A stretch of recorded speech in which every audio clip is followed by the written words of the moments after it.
what I've noticed is that when it comes to emotions, when it comes to talking about things or be emotional in environments where we don't feel like we should be, for example, you're having a conversation with someone in a space which is not meant, quote unquote, for this type of conversation, and then you start to feel an emotion rise up, and it could be anger, it could be sadness. At least I've noticed for myself in the past that our first reactions come to try to control these things. We try to fight them and we try to not let them be, because there's almost a sense of shame in that, where we feel it's not right for us to do this here, and also by demonstrating emotion we feel like that we look a certain way to people.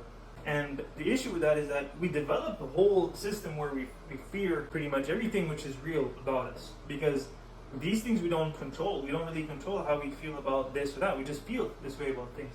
At a larger scale, it's not just how we feel about things, it's also how we show interest, how we show care, how we show all of these different aspects of ourselves. But when it comes to all of these things, we end up pretty much just trying to suppress everything that we are in order to appear a certain way to people, because we feel like we shouldn't be this or that.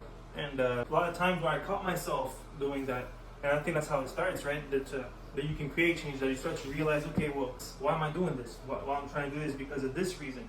I don't want to appear this way. I don't want to be too vulnerable. But then you start to realize that there's the other edge of that sword. Is that, okay, yeah, you didn't look like this or that. You didn't look like you cared. You didn't look like you were emotional about this or that.